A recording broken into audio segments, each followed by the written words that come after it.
Welcome back to Aaron and Ellie on Kirby Drive. Today is Tuesday, November 4th, and the Houston Texans are on the ropes. It is almost for sure over if you lose next week, but Broncos 18, Texans 15, that is not a game that you can lose when you were in the position you were in. It was just an ugly game from the offensive perspective. The defense, first of all, let's get this out of the way. The defense played incredible. They were unbelievable for basically all but two plays, right? They had the Broncos offense who scored 44 against Denver or Dallas last week, held to 0 points essentially outside of those two plays. Um, yeah, obviously I know like that the drives leading up to that obviously play into that, but they did their job on Sunday. They did everything they could for 59 minutes basically. And this game started out way better than I expected, right? I came on here on this podcast and talked about how I was very worried about playing the Denver Broncos defensive line. I was very concerned about how our offensive line would hold up to the pressure, to the team that leads the league in sacks. And if I'm being honest, the Texans didn't look terrible for the first, 17, 20-ish minutes of this game, as long as it was between the 20s, right? Okay, that's a very important caveat. They were moving the ball. CJ had a little bit of time to do what he wanted to do. They were taking shots down the field. There were, small running lanes from time to time. I still don't understand why Nick Chubb is getting a majority of the carries or any of the carries, actually. I think Woody Mark should be the one who's taking the ball when it matters most. Um, but this team was able to move the ball between the 20s. Basically, got whatever they wanted, right? They had amazing special teams play. They had the defense set them up so many times. This team was in position to win. And when you look at the final score, you think, how does this turn out like this? The Texans had the ball on the 1 yard line, were forced to kick a field goal. They had the ball on the 2 yard line, first and goal, were forced to kick a 41-yard field goal. Two separate occasions, they had the ball. I can't even speak. It's so frustrating. Two separate occasions, the Texans had the ball inside the 2 yard line, first and goal, and they had to kick two field goals on those drives.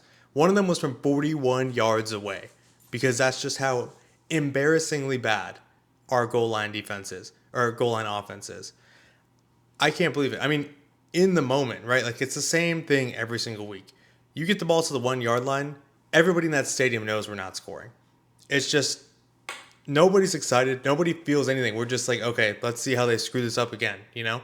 I will never understand why they insist on trying to run the ball straight up the middle, basically 4 times in a row. The first drive that the Texans made positive progress, got all the way down to the 1 yard line, moving the ball through the air just fine, doing okay on the ground, and you get to the 1 inch line, essentially, and what you do is you have run up the middle, run up the middle, run up the middle, and then you try to quarterback sneak it, which you were never going to get on 4th down and goal, and just barely get a false start called. So you get bailed out. You get 3 points because you kick the field goal from there. Then you go down after CJ Stroud leaves the game, which we'll talk about in a second, and you have the ball first and goal from the 2 yard line. And what do? You run the ball for no gain. You get a holding penalty on the next play, and then you get sacked again. And it's like, okay, well, just kick this field goal. And somehow you end up going from first and goal to 2 to kicking a field goal for 41 yards out. And honestly, the way that we've been playing on the goal line, when we got that holding penalty, it was back to second down and goal from the 12 yard line, I was relieved. I was saying, okay, maybe we'll actually get to score from here. Do you know how bad you have to be as an offense for me to want you to move backwards so that maybe you have a chance to score? And the thing about this game is, if you score either time there, you are winning. There's no way you're losing this game if you score a touchdown there. The way the Texans defense is playing, if you score touchdowns one of those drives, let alone both of those drives, you blow the Broncos out today. You blow them out on Sunday. And instead, the defense is out there every single drive, fighting for their life to hold them to basically 0 points is all they were allowed, because you were never going to score a touchdown. And I just don't understand how you can look semi-competent, even after CJ Stroud went out in the first half. Davis Mills looked semi-confident or competent for a decent stretch of time, right? They got the ball all the way down to the 2 yard line, and that's when everything started to fall apart. But the fact that you can move the ball on this Broncos defense and you were holding them to basically nothing, and then all of a sudden you just fall apart on the goal line, like that's demoralizing for your offense, sure, but it's demoralizing for your defense to see, okay, we're going to basically have to play perfect this entire game, and we can't give up any points. And that's really hard to do in the NFL. I I don't know. I would have loved to see CJ Stroud stay in this game and see what happens if he had. It was a brutal hit. I can understand picking up the flag, I suppose, a little bit, right? Like, I don't know. We've been championing the cause for years of, like, if you're a quarterback, you have to get down in time, and CJ Stroud did not do that.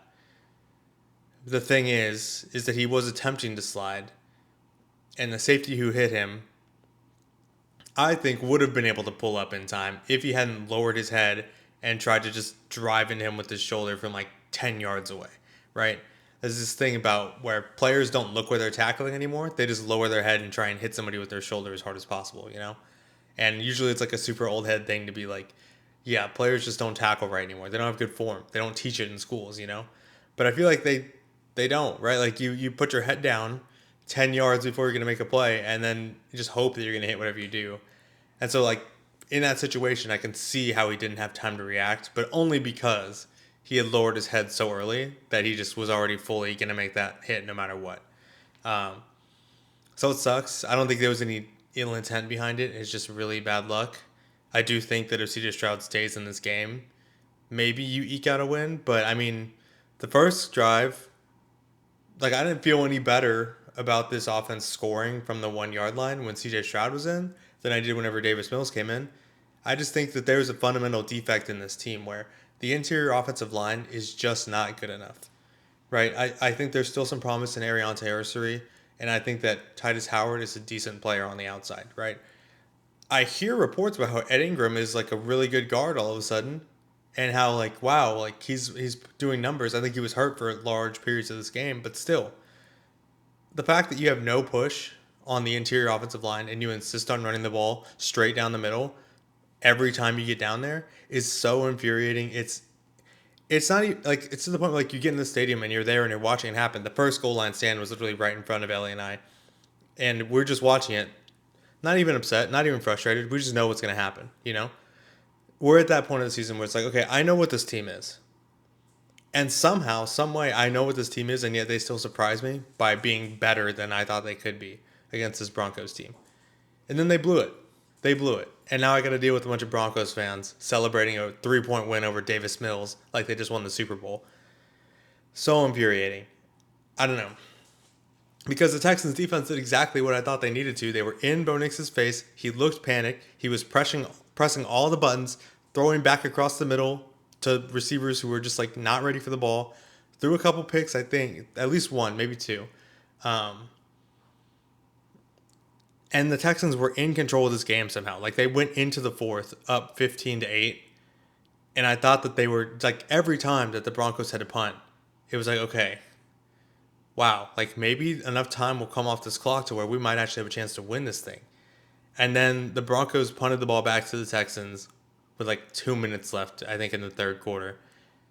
And I think the Texans had like 3 straight incompletions and took like 50 seconds off the clock. And it was just like, okay, it's over, because we can't take 30 seconds per drive and then hope the defense holds them for like 8 more drives. It's just not going to happen. And so, like, you knew that you weren't going to score again after your special teams unit stopped getting you crazy returns, or like you stopped getting turnovers. And so you just knew that you were in trouble as soon as that second half started. And I don't know, all the nonsense, all like the injury to CJ Stroud, all of the poor play at the goal line, the missed field goal by Kami Fairbairn, all of that, and you still had a chance to win the game. And the same thing happens where Bo Nix just breaks out. They lose contain, rushing the passer. Bo Nix runs for 30-something yards, and you just sit there helpless, because it's like, how many times is that going to happen? Both times I've had the quarterback running to me in the stadium and watch the game-winning field goal go through the uprights, or watch the game-winning touchdown be scored right in front of me. And it's just demoralizing because, you know, I go to these games every week. Ellie and I go to these games every week. And we have another home game next weekend. And I just can't. Not only do we lose in horrific fashion, the stadium is full of visiting fans because nobody wants to go to the games here. And it's just not any fun to watch this team play. Like, you watch the offense go out there, struggle to get down the field. Like, yes, they move the ball efficiently now. Like, the thing is, like, the offense did take a step forward with CJ Stroud, I think. He was like 6 of 10 for 79 yards to start the game. And I think they're like putting something together in the middle of the field, right? They don't look as anemic as they used to, but it's still 4 yards, 6 yards, 7 yards, 4 yards, 3 yards, 2 yards, 7 yards. Like, it's not explosive down the field balls that are going all the time. It's still a slog to watch this offense play. And then to watch the defense go out there and just try and hold on by the skin of their teeth. It's so frustrating. It's exhausting to be a fan of this team. And I just cannot believe the way that this season has gone. And the fact that, like, we still have to be in it because if you win this game next week, like, you're still just barely a game behind the Jaguars for like a wild card spot. And then the Colts lost. Like, you had a chance to make up ground on the Colts and you didn't get it done. I don't know. This Texans team is just so unbelievably frustrating. Broncos, congrats, you're 7-2. I don't really know what that gets you. I guess like the AFC is so weak this year, you might win a couple playoff games. Your team did not look that good. You barely beat Davis Mills, so congrats on that. Um, but yeah, I can't talk about this team anymore. We'll move on to the next games in the afternoon. Probably gonna go through these pretty quick because I gotta get to sleep and go to work. But I wanted to at least come on here and talk about the Texans because yeah, I just don't understand how you have the ball at the 1 yard line, first down and goal. 4 straight run plays up the middle, get bailed out on the fourth one with a false start and have to kick a field goal. Then you get the ball first down and goal from the 2, and you still can't score, and somehow you end up kicking a 41-yard field goal. And that's the game, right? You lose games that way. And you don't deserve to win games if that's what you're doing. So it's been the same all season.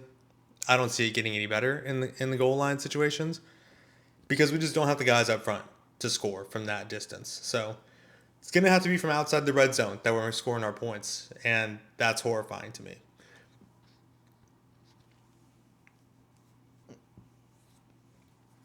But regardless, let's go to the next game. Patriots 24, Falcons 23. Man, Falcons fans, I'm not going to say you have it worse than I do. Well, you might. Um, at least you get to see something exciting, right? Drake London, he went crazy this game. 3 touchdowns. He mossed Christian Gonzalez. That was a cool play. That was cool, right? Right, Falcons fans? Um, I don't know. Bijan Robinson got held to less than 50 yards, so Patriots keep their streak alive. Um, and Patriots were in control of this game for a long time. The only thing that stopped the Falcons from coming back completely. So the Falcons were down 10 entering the fourth quarter. They score a touchdown with 4 minutes and 40 seconds left. And now their kicker, John Parker Romo, has an extra point to tie the game. And he misses it. And now, like, you had, like, Young Koo at the beginning of the season. You didn't like what he was doing, so you got rid of him. You brought in John Parker Romo. And now you've had 2 kickers here basically lose you games. Like, I think Young Koo got basically replaced whenever he missed a field goal to tie the game the first week of the season against the Buccaneers. And now you've got John Parker Romo with an extra point to tie the game. And he missed that. And now I think the Falcons are something like 3-6 or something like that. I don't know. I don't know what you do. I don't know how. Like, the one thing I'm grateful for is that Kaimi Fairbairn is almost automatic as long as he's, like, within, like, even over 50 yards, he's pretty good. And he has, like, the occasional miss from inside of 50. But, like, I don't know. I'm just grateful that's not something that I have to worry about, especially on a team that kicks as many field goals as the Texans do. Man, it's got to be so frustrating to have, like, a chance. Like, everybody else does their job, but your kicker just can't get it done. That really sucks. But I don't know. As for the Patriots, I mean, they win one of their, like, 3 remaining actual games. The rest of them are against most of nobodies, but, like, they get to play they have to play. I guess there's, like, 4 remaining games, right? So there was this game, which was, the Falcons are not that great. But then there's the Bills again. Then there's the Packers, who maybe are good. And then I think the Ravens with Lamar Jackson back will be a challenge for them as well. But everything else should be smooth sailing. So they're really in a position here to win like 12, 13, 14 games maybe. Might win 15 if they get all those wins against those good teams. So we'll see. We'll see if they can compete for the 1 seed now that the Colts have lost a game. But yeah, that was that game. That was a tough break for Falcons fans. Next game up, Chargers 27, Titans 20. Oh, the Titans. I know punt return is I know that's part of the game, right? I know special teams is a third of the game, but you get the pick six and a punt return touchdown. The Chargers essentially spotted the Titans 14 points. And Joe Alt went out for likely the season, which really sucks for the Chargers. And you still can't get it done, right? You end up falling to this Chargers team who is just ravaged on the offensive line. They are without their top 2 tackles now, and they're not going to get them back this season. I don't know. Justin Herbert still somehow managed 3 touchdowns, even though he threw a pick six on the second play of the game. I don't know. The Chargers, like I said, they're somehow 6-3 now after beating a really bad Titans team, barely. Man, imagine if they would have blown this game. But they are, I don't know. The Chargers are in shambles, and they're missing Omarion Hampton still. They've lost Najee Harris for the year. They lost Rashawn Slater in training camp. Joe Alt's now down for the season. I don't know. I mean, the good news for you is that Oronde Gadsden is pretty good. That's exciting. And I mean, all things considered, everything that you've been through, you're still 6-3. So it's easy to be very discouraged about maybe the future of the season going forward, because I think their schedule is pretty tough to finish out the season. But you're in a decent spot. You're still leading that division. People forget they're still leading that division somehow. But yeah, I don't know. I think that they're going to be in some trouble if they face some good pass rushes coming down the stretch. But I mean, obviously it didn't matter that much this game. I mean, the Titans, they didn't score a touchdown on offense. But shout out Chimere DK. He's been pretty good for the Titans these past couple weeks. We'll move on from that game. We'll go to Bears 47, Bengals 42. This game had it all. Had an opening kickoff return for the Bengals. Caleb Williams had a receiving touchdown. He actually had 2 catches for 22 yards in this game. Joe Flacco, career high 470 yards. I think that was his first game ever over 400 passing yards. Kyle Monongai in for DeAndre Swift, 26 carries, 176 yards on the ground. People were going crazy this game. I mean, obviously they scored 89 points. That's absurd. That's a crazy number of points. And this game, you should see the win probability on this game. It went up and down and up again. The Bears were up 14, I think, with 2 minutes left to go. The Bengals score. They get an onside kick. They go down and they score with 50 seconds left to take the lead by 1. And they kick the ball back to the Bears. The Bears start to get a little drive going, and then Caleb Williams rips it past to Colston Loveland, catches it, ping-pongs off of 3 defenders. They all hit each other at the same time, turns, runs, breaks it loose for a 58-yard touchdown, and the Bears win the game.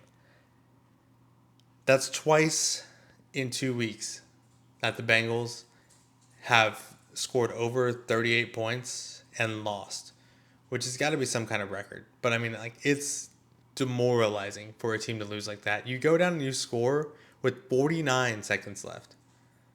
You should win that game, right? That's crazy. And to not even have it be a field goal and understandable. Okay, yeah, they got a good return and then they just completed 1 pass and boom, it's over. To let somebody go 58 yards because you can't make a tackle, so you don't even get a chance to try and block a field goal or make them kick the field goal, right? You just let this guy run untouched after the tackle into the end zone. I don't know. It's embarrassing is what it is. And to the point where people on the Bengals offense are getting frustrated. Rightfully so, I think. I have quotes here from two members of the Bengals offense after this game. So we have Chase Brown talking about the Bengals defense. He says, "We put the ball in the end zone. Finish the fucking game." Which is true. As there's people in these comment sections saying Chase Brown had 37 yards. I don't think that's relevant. But yeah, this is just a crazy. That's one statement from Chase Brown. The next one is a video of Jamar Chase walking through the tunnel after the game, saying like one fucking stop. That's all we needed was one fucking stop, which is true, right? And now you've got two players on the offense blatantly saying like, we did our jobs. You guys suck. Like the defense is terrible. And that is game over, I think. That's the end of it. I don't know. Like I think if this kind of thing happens to your team, you have maybe 1 week to respond. If your defense doesn't step it up, like if you don't show that you are like, if you don't have a little bit of pride, if you don't fight next week, I think the season's probably over, right? Like if you have your own teammates, if you have your own like offensive unit bashing your defensive unit, I think it's all just like, I think the season is toast. You can throw it in the garbage, right? This team is not playing together. The defense just cannot get it together no matter what. And yeah, I can understand why you'd be frustrated. Like, I understand. I'm not even mad at the offensive players for speaking out because I understand how you can feel like, hey, we put up 42 points. How many more points do we need to score? Do we have to score 50 every game for you guys to be able to win a game? Is that what it is? It's crazy. That, and I think there's some stat about how Shamar Stewart only has like one tackle, even though they drafted him in the first round, which that kind of sucks. That's what you get for drafting people from A&M. We made our mistakes too, drafting, what's his name? Kenyon Green. A lot of people were trying to make it about his contract dispute, saying, oh yeah, and he was like trying to get like, a better contract too or whatever like that. He can just suck without also, like two things can be true. The Bengals owner was trying to screw him and he can also suck. Those are two things that can be true. So let's take it easy on the guy a little bit. But yeah, I don't know where the Bengals go from here because now they are probably going to get passed by the Ravens this week.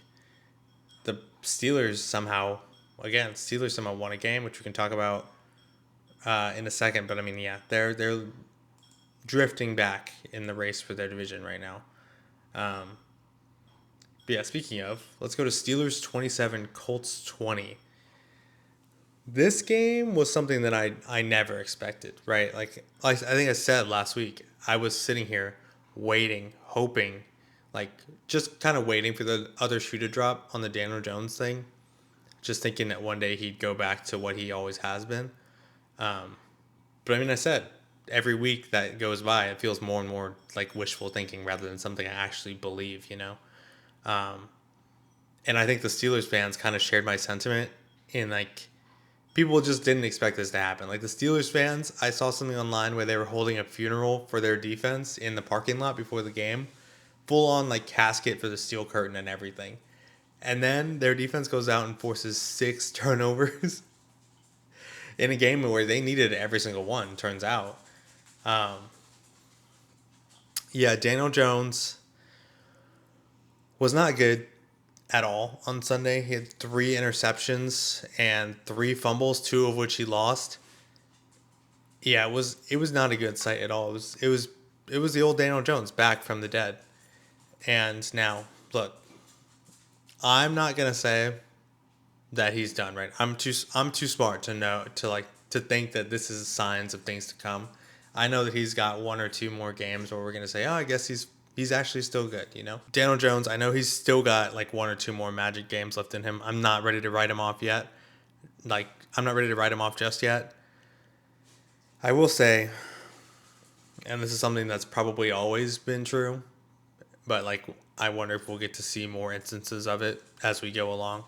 Jonathan Taylor only managed 45 yards in this game. And as soon as you lose production out of that running back spot, as soon as you can't run the ball as efficiently as the Colts have been running it, I think the quarterback play is going to significantly decrease in quality. And I think any quarterback would, play worse when their running game is not working for them. I just think that there's always this air of like in seasons like this where some quarterback, rises from the dead and becomes this like suddenly, wow, like how did this guy never play like this before? I think you see that whenever things are no longer going exactly perfect for them on offense and they can't just do whatever they want to do, it begins to crumble a little bit. And I'm not saying that that's what happened. I'm not saying that that's what's going to happen. But I will share you some quotes from a Colts fan that I know, commenting on the game like this. They said, "It was too good to be true." Then someone else in the group chat asked them if Daniel Jones had turned back into a pumpkin. Their response was, "Yep, the first 8 weeks of 2025 will be talked about for centuries. Glad he did this before we gave him the bag." So, I'm just letting you know, I'm not giving up on Daniel Jones just yet. I know there's still some bullshit in that bag of tricks of his, but this is right from the source, right from a Colts fan's mouth. So I'm just gonna set that there, and you guys do it that way you will. As for the Steelers, like Steelers fans, which are the other like very annoying fans in the NFL, relax, okay? This means nothing to me. It's impressive, right, that you got it done, that your defense is able to stop Jonathan Taylor. That's the impressive part of this win, I think. I think this is the second game, though, where the defense has looked incredible, or maybe not even incredible, but just like forced a bunch of turnovers, and somehow you only win by 7, right? Like the Patriots game was the same way, where you forced 5 turnovers and you needed every single one to eke out a win against the Patriots. And now here, like, I know that they put up some touchdowns in garbage time, but like the fact that your offense barely did anything with the turnovers that they got is still concerning to me, because you got 6 turnovers and you still only scored 27 points. I don't know.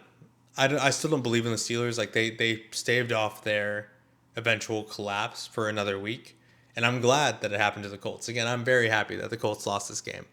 I just wish that the Texans would have been able to capitalize on that, but I don't know.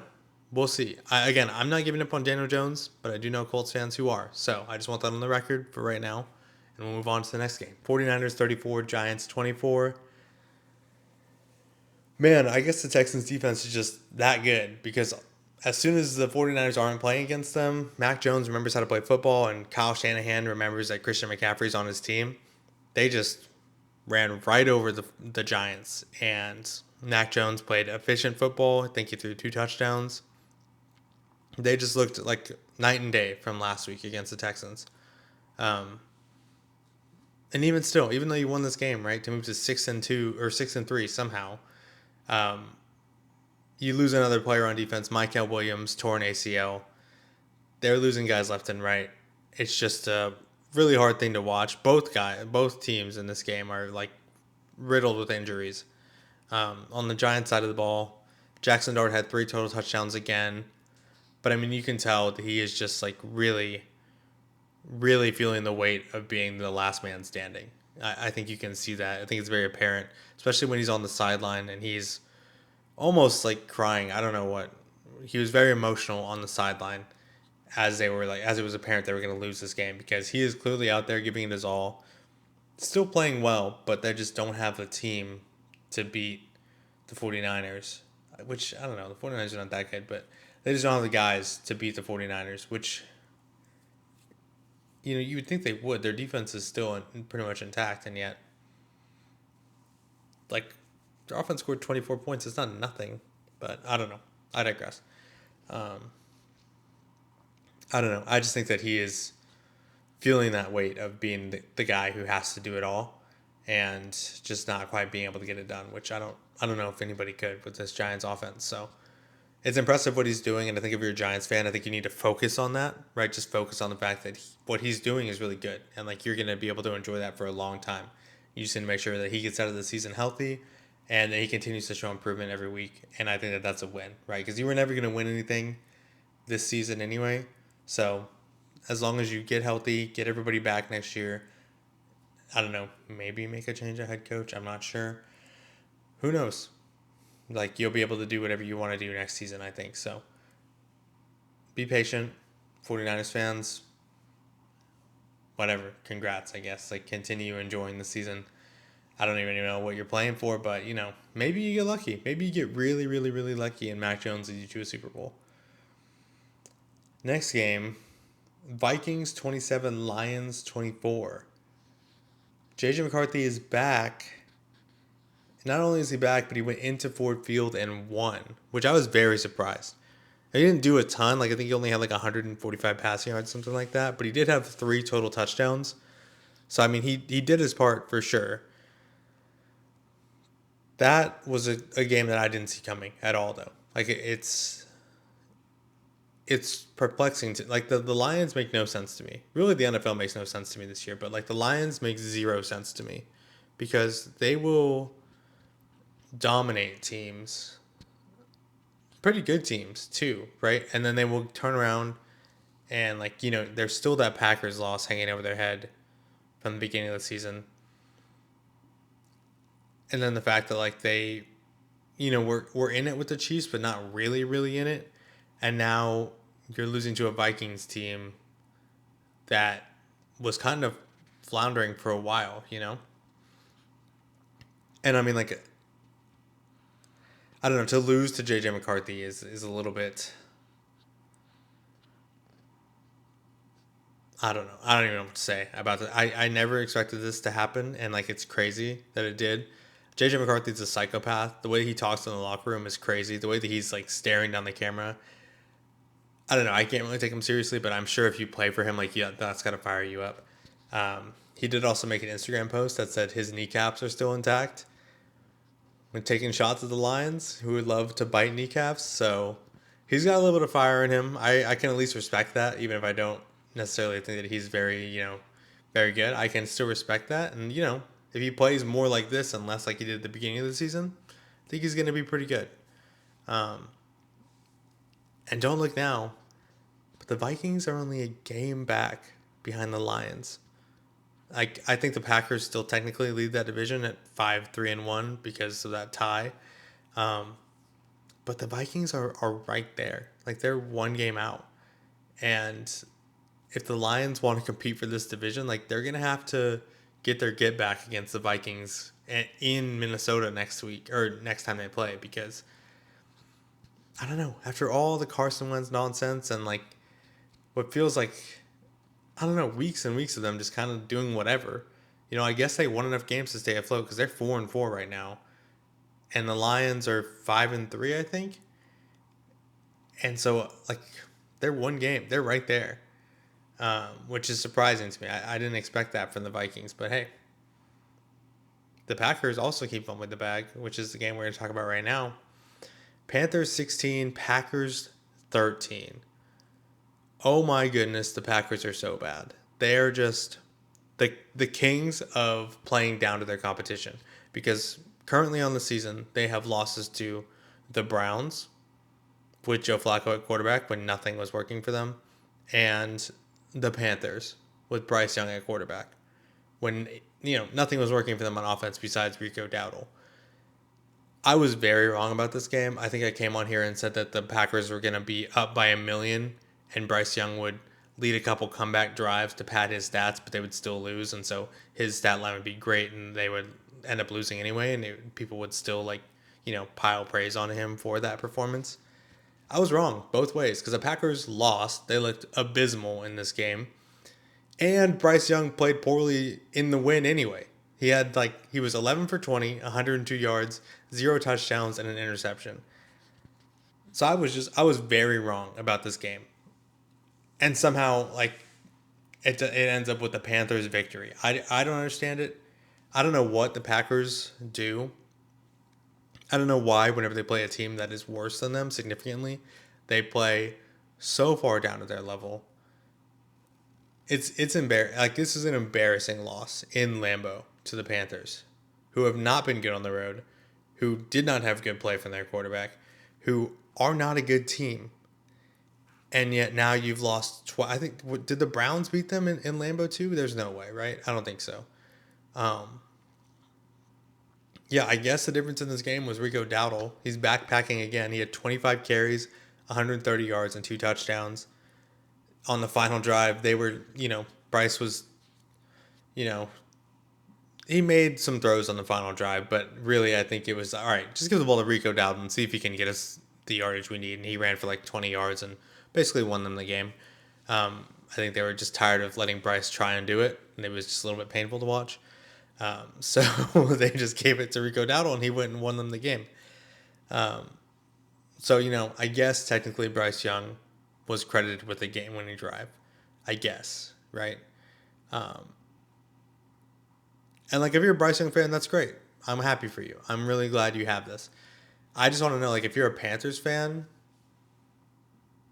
is this good enough for you, is all. You know what I mean? You can say what you want about winning games, but there's some part of you that wishes that he was good, right? You can't lie to me and say that that's not something you feel in your soul. I don't know. The other bad news for the Packers, though, is that Tucker Kraft, he did suffer a torn ACL. That really sucks. He was having a really good season for them. I don't know. I just feel so bad for the guy because he was really breaking out finally, and he was their number one weapon on that offense. And so yeah, I don't know. Maybe that puts a damper on things for the Packers, but you got to luck in and beat the Panthers. You just can't have that happen on your home field. There was a hilarious play on fourth down that basically sums up this whole game, where Jordan Love is running and running and running for what feels like hours, and eventually runs out of time, runs out of space, just flicks a ridiculous pass across the entire field into the end zone to where only a Panthers defender is standing, and the Panthers defender lets it hit him right in the chest, and he just drops the ball he had clear green grass in front of him to go and end the game right there, essentially. But just all around Looney Tunes ass play.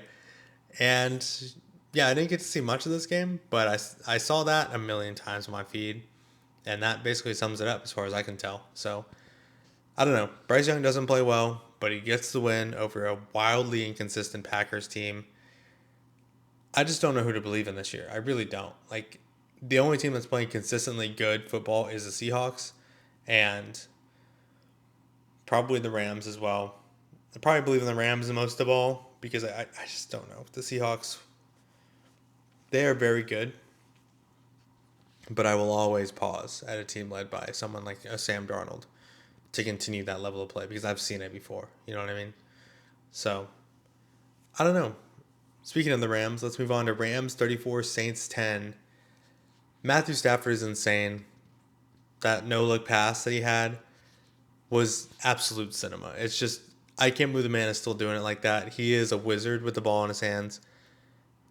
I don't know. He's just crazy. I think he's leading the league in touchdown passes with 21. Yes, it's the Saints. The Saints are very bad. They're even worse, I feel like, with Tyler Shuck in there. I don't think he's playing poorly. I guess he's playing fine, right? But I don't know.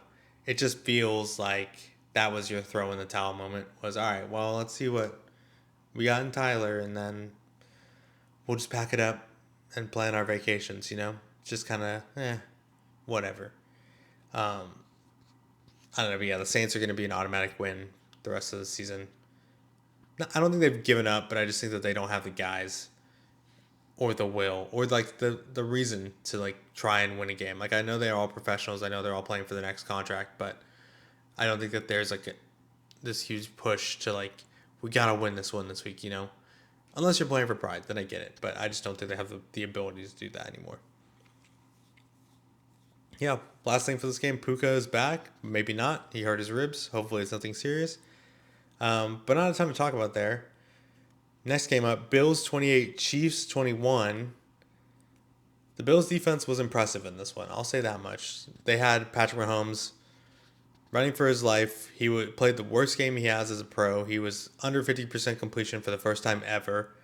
It was just an all-around beatdown, even though it doesn't look like it. The Bills were essentially up 28-13 until the fourth quarter. They kept feeding James Cook. I think he had 114 yards on 20 plus carries. Josh Allen was super efficient when he was asked to throw. He was 23 of 26, which I think is like 88%, which is a Bills record. I don't know. I think that the Chiefs, they came back down to earth a little bit, right? Like they're still the favorites to win the Super Bowl, and yet they're not in the playoff picture right now. A lot of people are clowning that. I think it still makes plenty of sense to me, but I don't know. The Bills, they win their regular season matchup. That's a scheduled loss for the Chiefs every year, it feels like. So, congratulations. We'll see if they can do it in the playoffs. I don't think they can, but maybe they won't have to. Right now, they don't have to. Right? The Chiefs are not in it, and I think that's what they're hoping for. I'm sure a lot of people want to say, "Oh, I want to play the Chiefs. I want to beat them," but I'm sure a lot more people are hoping that they just don't make it at all, so you can maybe actually do something this year. Next game, last game I actually watched this weekend is Seahawks 38, Commanders 14. The Seahawks looked unstoppable on Sunday night. Like, it was actually brutal that this game was on Sunday night because it was over in a flash. It was over like that. Like, the Seahawks went up 14-0, and then Jalen Lane fumbled the kickoff return for the Commanders. And one play later, the Seahawks scored again to make it 21-0. And it's just, yeah, that's it. It's over. What's the point? Why did y'all come out here to watch this game? It was just a bloodbath. Sam Darnold didn't throw an incompletion until the first drive of the third quarter. He was started 17 for 17, and not like, not like 17 for 17 for like 80 yards, something like that. He was 17 for 17 for like 298 yards. He was absolutely on fire, unconscious out there. They literally, like, the offense could not be stopped. I think they were averaging close to 10 yards a play the last time I was watching, and like into like the second half. It was crazy the way that they were beating up on that Commanders defense. Um, yeah, the Commanders never had a chance. And credit to Jayden Daniels, like, he was trying his hardest. Unfortunately for him, though, it might have just cost him his season. Took an awkward fall way late in the fourth quarter with like 7 minutes left, I think.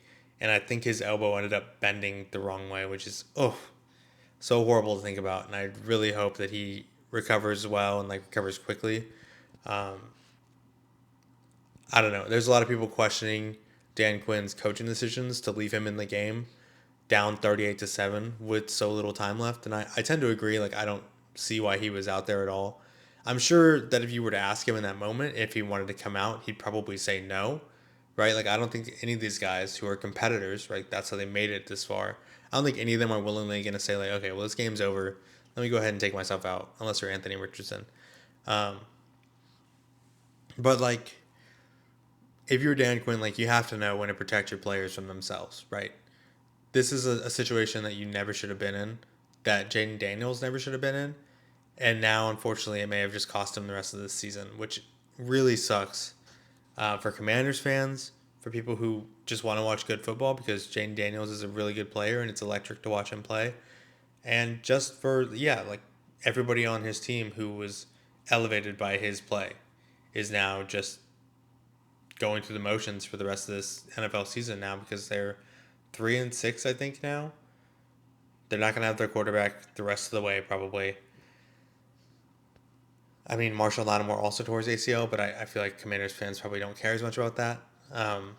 Yeah, season's over, and it's probably really hard to swallow because you were 12-5 last year. You made the NFC Championship game with Jayden Daniels as a rookie. You probably thought sky was the limit this year. It's just really hard to repeat success like that. And I mean, like, man, it sucks to say, but like, it's hard to get back there. Like, ask Dan Campbell about that game they blew to the 49ers. I mean, they lost to the Commanders, right? It's hard to get back once you've been. It's hard to get there at all. And I just don't think this Commanders team was very good. I think they took advantage of a very weak NFC last year. And now their season is over. The one thing I will say is I need people to stop the RG3 comparisons because, yeah, Jayden Daniels has missed some time, but he's suffered a couple different injuries. This latest one being a complete freak accident, right? Like, that has nothing to do with, like, oh, he hurt his knee again. His knee's never going to be the same again, right? Like, he suffered two minor injuries early in this season, and then one crazy freak accident that could have happened literally anytime, anywhere to anybody. I could fall down tomorrow and end up with that. So it wouldn't take much of anything at all, right? So I think we need to lay off, especially because some people seem to be wishing for that in some sick way of being the fact that they can point to a similarity is oh, isn't that crazy? Anyways, these aren't real people. I don't give a fuck what happens to them. I think whenever someone's mom is begging you to stop, you should probably just stop. What are you gaining out of saying hey, remember the other guy who lost his career to injuries? What if this guy was like that? Wouldn't that be awesome? It's come on, man. Can we grow up? Can we move on? Can we just wish the guy well and move on with our lives? Surely we have better things to do. So yeah, I'm wishing Jayden Daniels a speedy recovery.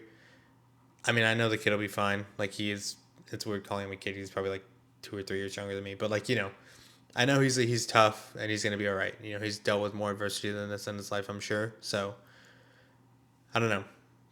Next season maybe Commanders, but this season not so much. The Seahawks, I don't know. I haven't seen anyone who can cover Jackson Smith and Jigba. He's incredible, and the fact that everybody got involved on Sunday night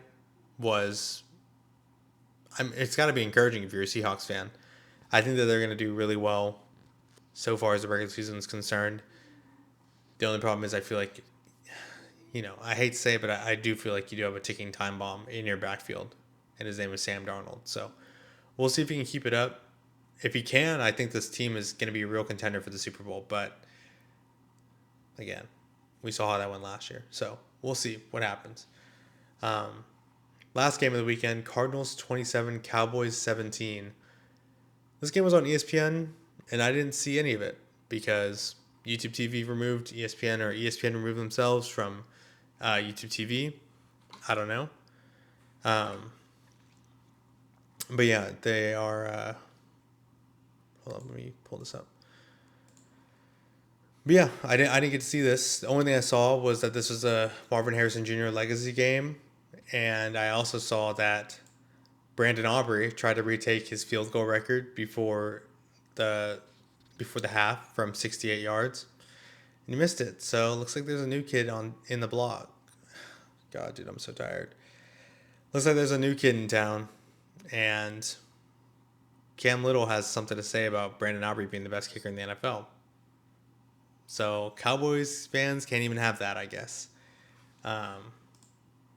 And that's where I'll end it. The Thursday night game this week is going to be bad. It's Raiders at Broncos. I'm pretty sure the Broncos are probably favored by 1.5 million. Let's see. It opened at 10.5, but now it's down to 9.5. Interesting. I mean, the Broncos did not look great against the Texans, but the Raiders defense is not anything like the Texans defense. So I think the Broncos are going to roll. They're somehow going to be 8-2. Man, this was the year to sneak into the playoffs. If we can get in there, we have a chance, because none of these teams are that great. Somehow the Broncos are 8-2 after this week. That is unreal. And they should be 9-1. Shoot, if they hadn't blown it to the Colts. I don't know. I'll stop hating now. But yeah, I'm exhausted, so I'm going to call it there. Sorry, this is a little bit scatterbrained. I'm not used to doing the recaps without Ellie. She'll be back hopefully this Friday. She's got a crazy schedule this week, so she's been working basically since Tuesday or whatever, all the way through. So hopefully she'll be back this Friday for the Picks and Preview show. But until then, I've been Aaron. This has been Aaron and Ellie on Kirby Drive, and thank you so much for watching.